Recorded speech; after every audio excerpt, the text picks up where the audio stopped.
الحمد لله حمدا كثيرا طيبا مباركا فيه مباركا عليه كما يحب ربنا ويرضى. الحمد لله الذي لم يتخذ ولدا ولم يكن له شريك في الملك ولم يكن له ولي من الذل وكبره تكبيرا. اللهم صل على محمد وعلى آل محمد كما صليت على إبراهيم وعلى آل إبراهيم إنك حميد مجيد. اللهم بارك على محمد وعلى آل محمد كما باركت على إبراهيم وعلى آل إبراهيم إنك حميد مجيد. أعوذ بالله من الشيطان الرجيم. بسم الله الرحمن الرحيم. يا أيها الذين آمنوا اطیعوا اللہ واطیعوا الرسول ولا تبطلوا اعمالکم. رب اشرح لی صدری ویسر لی امری واحلل عقدۃ من لسانی یفقہوا قولی واجعل لی وزیرا من اہلی.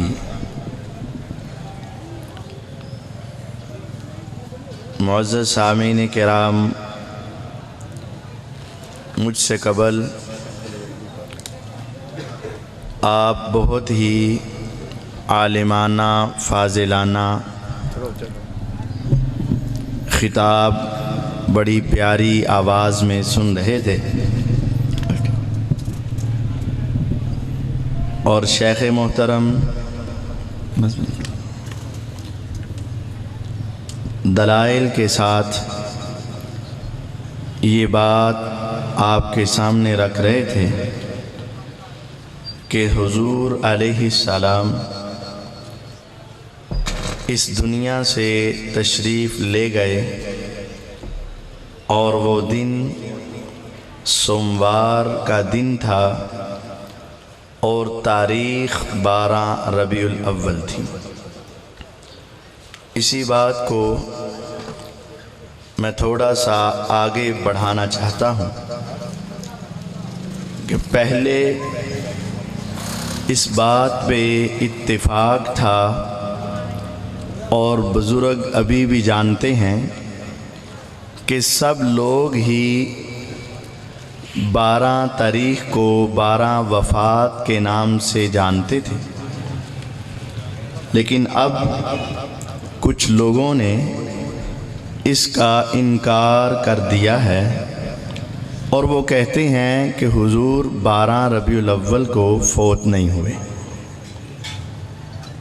ان کے لیے ان کے لوگوں نے کچھ دلائل بیان کرنے کی کوشش کی. یہ ایک بات بتا کے اپنے اصل عنوان کی طرف آ جاتا ہوں. مکہ المکرمہ میں حضور علیہ السلام حج کرنے کے لیے گئے تو خطبہ حج آپ نے 9 ذوالحجہ جمعے والے دن مکہ کے اندر عرفات کے میدان میں آپ نے ادا کیا. تو بعض لوگ یہاں سے تاریخ آگے گننا شروع کرتے ہیں تو سوموار اور 12 ربیع الاول اکٹھا نہیں ہوتا، تو انسان پریشان ہو جاتا ہے کہ بات تو ان کی ٹھیک لگتی ہے کہ 12 کو سوموار نہیں آ رہا، کیونکہ 9 ذوالحجہ کو جمعے والا دن تھا. اس سے آگے اگر شمار کریں تو 12 تاریخ کو سوموار آتا ہی نہیں. تو یہ ان کی ایک غلط فہمی ہے. اصل میں دیکھا یہ جائے گا کہ حضور علیہ السلام کی وفات مکہ میں ہوئی ہے یا مدینہ میں. آپ علیہ السلام مدینہ طیبہ میں فوت ہوئے تو تاریخ بھی مدینے کی دیکھی جائے گی نہ کہ مکہ کی۔ تو جب ہم مدینے کی تاریخ چیک کرنا چاہتے ہیں تو تھوڑا سا پیچھے چلیے کہ حضور علیہ السلام جب مدینے سے حج کرنے کے لیے آئے تھے تو کیا تاریخ تھی؟ صحیح بخاری حدیث نمبر 1702 کے اندر یہ بات موجود ہے کہ جب آپ مدینہ سے حج کے لیے نکلے تو ذوالقعدہ کی 25 تاریخ تھی اور وہ ہفتے کا دن تھا۔ اس وقت سے اگر آپ پورے ایام اور تاریخ کو گننا شروع کریں تو 12 ربیع الاول کو سوموار کے دن حضور علیہ السلام اس دنیا سے چلے گئے۔ اصل میں اس وقت کے دور میں مکے کے افراد چاند دیکھتے تو اپنے مہینے کو دیکھتے اور مدینے کے افراد چاند دیکھتے تو مہینے کا آغاز اور اختتام کرتے۔ آج بھی تقریباً 350 کلومیٹر کا فاصلہ مکے سے مدینے کا ہے۔ اس وقت یہ فاصلہ ایک ہفتے کے اندر طے کیا جاتا تھا سواری پر۔ تو وہاں پھر مکے کی تاریخ مکے والوں کے لیے اور مدینے کی تاریخ مدینے والوں کے لیے ہوا کرتی تھی۔ تو مدینے کی تاریخ کو شروع سے دیکھا جائے گا تو آپ 12 ربیع الاول کو سوموار والے دن اس دنیا سے چلے گئے۔ اور اس دن صحابہ کی کیفیت، بہت سارے صحابہ کا وہ تذکرہ آپ کو سنا رہے تھے، لیکن آج ہمارے معاشرے میں 12 ربیع الاول کو کیا منظر دیکھنے میں آتے ہیں وہ آپ احباب اس سے بخوبی واقف ہیں۔ اسی حوالے سے چند باتیں آپ کے سامنے رکھنا چاہتا ہوں۔ قرآن مجید فرقان حمید اللہ تعالیٰ کا ارشاد عالی، یا ایہا الذین آمنوا اطیعوا اللہ و اطیعوا الرسول ولا تبطلوا اعمالکم، اے ایمان والو اللہ تعالیٰ کی اطاعت کرو، رسول اللہ صلی اللہ علیہ وسلم کی اطاعت کرو اور اپنے عملوں کو ضائع نہ کرنا ان کی اطاعت سے ہٹ کر۔ اللہ اور اس کے رسول صلی اللہ علیہ وسلم کی بات مانو تو تم کامیاب و کامران ہو، اگر ان کے طریقے سے ہٹ گئے تو تم ناکام اور نامراد ہو۔ قرآن مجید میں اللہ تعالیٰ نے دوسرے مقام پر ارشاد فرمایا، یا ایہا الرسول بلغ ما انزل الیک من ربک وَإِن لَّمْ تَفْعَلْ فَمَا بَلَّغْتَ رِسَالَتَهُ وَاللَّهُ يَعْصِمُكَ مِنَ النَّاسِ، اے رسول صلی اللہ علیہ وسلم، جو اللہ نے آپ کی طرف دین شریعت اسلام کو نازل کیا، آپ کا حق یہ ہے کہ آپ وہ شریعت آگے پہنچائیں۔ آپ کسی چودھری کی چودراہٹ سے مت ڈریں، آپ کسی وڈیرے کے بڑا ہونے سے مت ڈریں، آپ کسی مالدار کے مال سے مت ڈریں۔ آپ کا کام یہ ہے جو دین، جو شریعت، جو اسلام، جو قانون، جو وحی اللہ کی طرف سے آپ کے اوپر نازل ہو جائے آپ دنیا کو بتا دیں۔ کسی سے ڈرنے کی ضرورت نہیں، کسی سے شرمانے کی ضرورت نہیں، کسی سے جھجکنے کی ضرورت نہیں۔ آپ کا کام یہ ہے آپ اللہ کا پیغام آگے پہنچائیں۔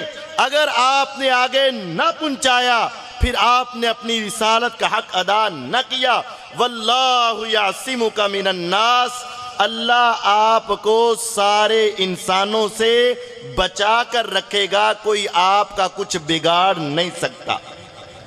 آپ کو حکم ہے کہ جو شریعت نازل ہوئی وہ آگے پہنچائیں۔ اب آپ نے پہنچائی کہ نہیں؟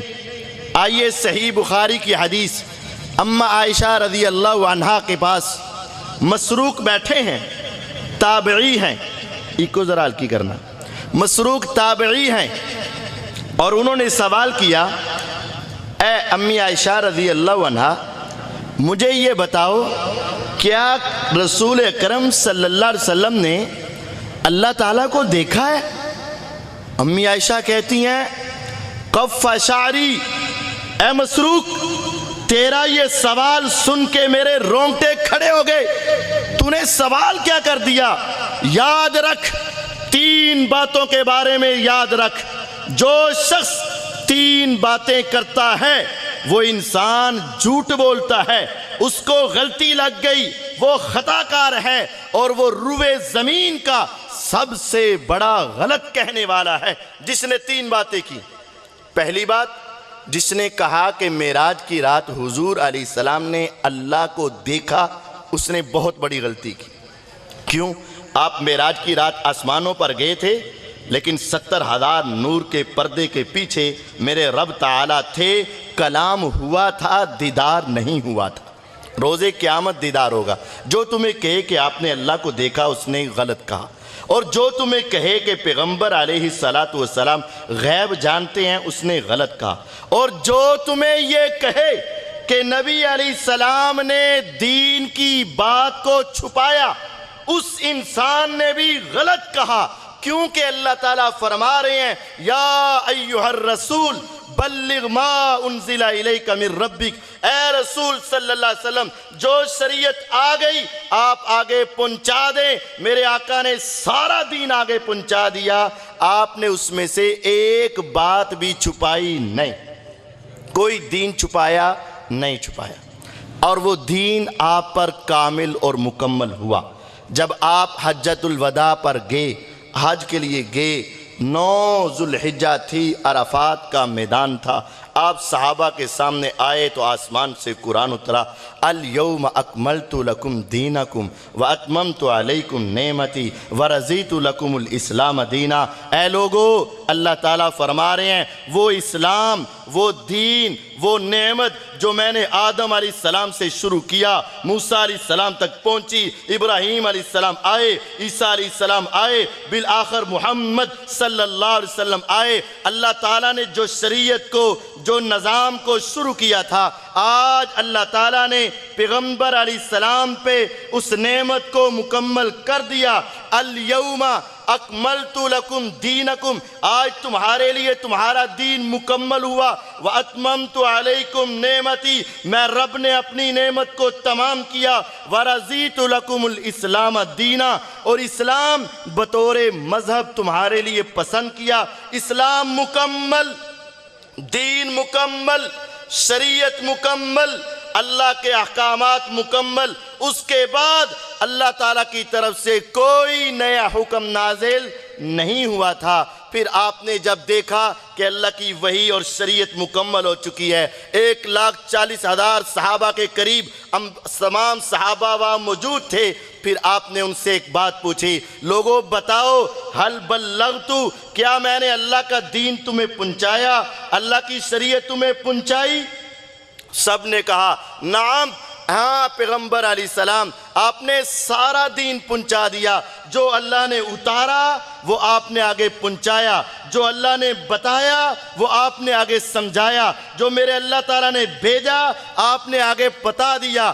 نعم بلغتا، ہاں آپ نے پہنچا دیا۔ حدیث صحیح بخاری کی غور کیجئے گا میرے ہاتھ کی طرف، آپ نے اپنی انگلی کا اشارہ آسمان کی طرف کیا، اللہم اشہد اللہم اشہد اللہم اشہد، 3 مرتبہ ہاتھ اوپر گیا، پھر صحابہ کی طرف آیا، پھر اوپر گیا، پھر نیچے آیا، پھر اوپر گیا، پھر نیچے آیا۔ آپ نے کہا اللہ تو نے کہا ہے میں نے دین مکمل کیا، میں نے ان سے پوچھا ہے بتاؤ، میں نے تمہیں سمجھا دیا، یہ سب مان رہے ہیں، عربی بھی مان رہے ہیں، عجمی بھی مان رہے ہیں، مکے والے بھی مان رہے ہیں، مدینے والے بھی مان رہے ہیں، یمن والے بھی مان رہے ہیں، ساری کائنات کے مسلمان آج مان رہے ہیں میں نے سارا دین پہنچا دیا۔ اللہم اشہد، اللہ گواہ ہو جا، میرے مالکہ گواہ ہو جا، میرے رب گواہ ہو جا، میں نے تیرا سارا دین پہنچا دیا ہے۔ جو دین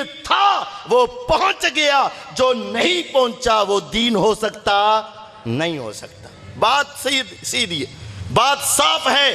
صحیح بخاری میں آپ نے کہا اللہم اشہد، اللہ گواہ ہو جا، جتنا دین اللہ تعالیٰ نے بھیجا تھا وہ آپ نے سارا پہنچا دیا۔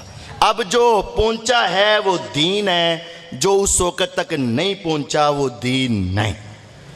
رسول اللہ صلی اللہ علیہ وسلم نے اس کے بعد پھر ایک حدیث ارشاد فرمائی دوسرے کسی موقع پر، اور یہ روایت بڑے غور سے سننی ہے۔ اور یہ حدیث سلسلہ احادیث صحیحہ کے اندر موجود. ما من شیء یقربکم الی الجنہ الا وقد امرتکم وما من شیء یقربکم الی النار الا وقد نہیتکم عنہ. اے لوگو، جنت میں جانے والی جتنی بھی چیزیں تھیں، جو چیز بھی، جو نیکی بھی تمہیں جنت کی طرف لے جا سکتی ہے نا، میں محمد صلی اللہ علیہ وسلم نے ہر نیکی تمہیں بتا دی ہے. اور جو گناہ بھی تمہیں جہنم کی طرف لے جانے والا ہے، میں محمد صلی اللہ علیہ وسلم نے وہ گناہ بھی تمہیں بتا دیا ہے، نیکی کا حکم دے دیا ہے، اور گناہ سے میں نے تمہیں منع کر دیا ہے. اب یہ حدیث غور کریں.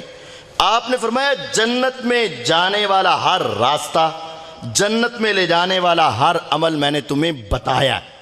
اب حضور علیہ السلام سچ بولتے ہیں یا غلط کہتے ہیں؟ جو کہے حضور سچ نہیں بولتے اس کا ایمان گیا. یہ تو کافر بھی مانتے تھے اور مسلمان بھی مانتے ہیں. حضور کی زبان سے کبھی غلط بات نکلی، جھوٹ نکلا نہیں. جب آپ نے کہہ دیا میں نے جنت کا تمہیں ہر راستہ بتا دیا، جنت کی طرف لے جانے والی ہر نیکی بتا دی، جنت کی طرف جانے والی ہر سڑک تمہیں سمجھا دی ہے، پھر یاد رکھنا اگر اللہ کی قسم 100 راستے نہیں، 1000 راستے نہیں، 1,00,000 بھی راستے ہوں تو ایسا نہیں ہو سکتا کہ حضور علیہ السلام نے 99,999 راستے تو بتائے ہوں لیکن ایک راستہ نہ بتایا ہو. ایسا ہو سکتا ہے؟ نہیں ہو سکتا. اگر جنت کی طرف جانے والے 1,00,000 راستے بھی ہیں تو میرے آقا نے بتائے ہیں. اگر کوئی انسان کہے حضور نے سارے بتا دیے لیکن ایک نہ بتا سکے، سارے سمجھا دیے ایک نہ سمجھا سکے، تو مجھے بتلاؤ پھر پیغمبر علیہ السلام نے صحابہ کے سامنے جو ان سے وعدہ لیا تھا، رب کو گواہ بنایا تھا، وہ بات کہاں چلی جائے گی؟ الیوم اکملت لکم دینکم کہاں چلا جائے گا؟ میرے آقا کی یہ حدیث، لوگوں میں نے تمہیں جنت میں جانے کا ہر راستہ بتایا ہے، کہاں جائے گی؟ اگر تمہارا قرآن پہ ایمان ہے، حدیث پہ ایمان ہے، بخاری پہ ایمان ہے، پیغمبر کی زبان سے نکلی ہوئی ہر بات پہ ایمان ہے، تو ماننا پڑے گا کہ کوئی راستہ جنت میں جانے والا ایسا نہیں ہے جس کا حضور نے بتایا نہ ہو. آپ نے سب بتائے، سب بتائے. اچھا تو پھر پیارے، جب تیرا ایمان ہے کہ دین مکمل اور تم یہ سمجھتے ہو کہ آپ نے صحابہ سے گواہی لی کہ میں نے بتا دیا، ہاں بتا دیا، آپ یہ ارشاد فرما رہے ہیں ہر شے جو جنت کے لے قریب لے جائے، تو پیغمبر علیہ السلام سچ بول رہے کہتے سچ. تو پھر یہ جو تو 12 ربیع الاول کو کر رہا ہے، یہ کسی کتاب میں ہے؟ یہ کسی قرآن کی آیت میں ہے؟ یہ کسی حدیث میں ہے؟ تو کہتا ہے یہ بات تو نہیں ہے لیکن بھئی ماننا تو پڑے گا. اب یہ میرے ہاتھ میں ایک کتاب ہے، میں آنے لگا تو اچانک یہ نظر آ گئی تو میں نے کہا اس کا دیدار آپ کو بھی کروا دیتا ہوں. اب یہ دیکھیے گا، یہ کتاب ہے جاء الحق، مفتی احمد یار خان نعیمی صاحب. میں پورا نام پڑھتا ہوں، حکیم الامت مفتی احمد یار خان نعیمی رحمہ اللہ. نعیمی کتب خانہ گجرات سے یہ چھپی ہے، لاہور میں بھی جامعہ نعیمیہ ہے. اس کتاب کے 235 صفحے کو کھولیے گا. صبح ہی آپ کسی بھی مکتبے پر جائیے گا جہاں اسلامی کتابیں ملتی ہیں، میرے بریلوی بھائیوں کی کتاب خانے پہ جائیے گا اور ان سے پوچھئے گا جاء الحق ہماری کتاب ہے؟ وہ کہیں گے ہماری ہے. ہمارے عالم نے لکھی ہے؟ جی ہمارے عالم نے لکھی. اس میں کسی نے کوئی اپنی طرف سے اضافہ تو نہیں کیا؟ کہے گا نہیں کیا. مجھے مل سکتی ہے پیسے کی؟ ہاں 400-500 روپے کی آپ کو مل جائے گی. آپ اس کو خرید لیں یا وہاں ہی آپ اس کو کھولیں. 235 نمبر صفحہ آپ اس کو کھول کر دیکھیے گا. اور پھر اس کے ساتھ یہ بات محفل معراج شریف کے بارے میں آگے کھول کر دیکھیے گا کہ امام صاحب کیا فرماتے ہیں. کہتے ہیں میلاد شریف تینوں زمانوں میں، 3 زمانوں میں، کون سا؟ حضور علیہ السلام کا زمانہ، صحابہ کا زمانہ، تابعین کا زمانہ.